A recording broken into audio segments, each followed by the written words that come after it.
जय श्री कृष्णा। हम अपने दैनिक जीवन में बिना बात क्रोध करते रहते हैं। छोटी छोटी बातों पर नाराज़ हो जाते हैं। लेकिन इस क्रोध का सामने वाले की बजाय हमारे अपने शरीर पर कितना प्रभाव होता है, ये जानने के लिए आइए एक पुरानी घटना सुनते हैं। आदि शंकराचार्य और मंडन मिश्र दोनों ही अपने समय के बड़े विद्वान थे। एक बार मंडन मिश्र के घर पर उन दोनों का किसी धार्मिक विषय पर शास्त्रार्थ शुरू हो गया और निर्णायक मंडन मिश्र की पत्नी देवी भारती को बनाया गया। वह भी एक विदुषी महिला थी। उसने इन दोनों के तर्क बड़े ध्यान से सुने। 1-1.5 घंटा हो गया, बहस चलती रही। अचानक ग्वाले ने आकर बताया कि उनकी गाय के प्रसव पीड़ा शुरू हो गई है। देवी भारती का जाना बहुत आवश्यक हो गया। बहस अपनी चरम सीमा पर थी।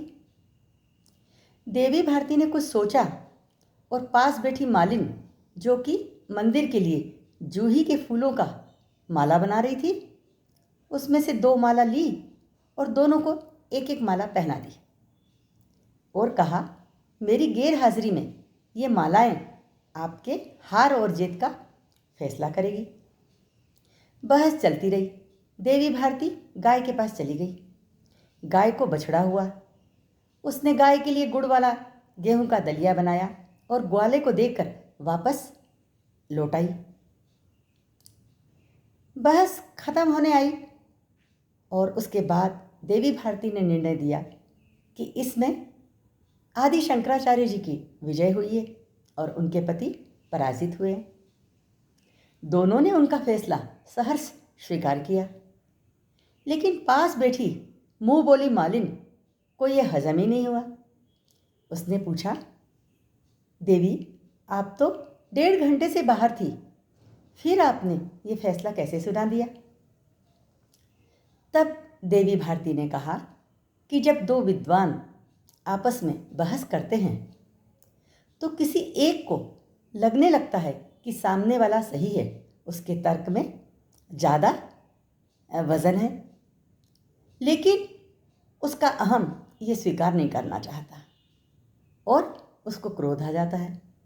वो अपने तर्क और ऊंची आवाज़ में रखने लगता है और उससे उसके शरीर का ताप बढ़ जाता है। तुम देख रही हो, मेरे पति की गले में जो माला है वो उसके फूल मुरझा गए हैं, लेकिन आदि शंकराचार्य जी के वैसे की वैसे ही हैं। अब पुराने समय की बातें हैं।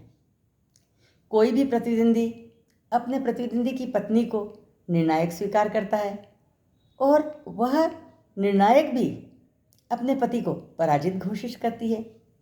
ये सब बातें आजकल तो लोगों की समझ की परे हैं। लेकिन मुख्य बात जो है वो ये है कि क्रोध से हम दूसरों की बजाय अपना ही अधिक नुकसान करते हैं। इसलिए अनावश्यक क्रोध से हमेशा बचें। Thank you.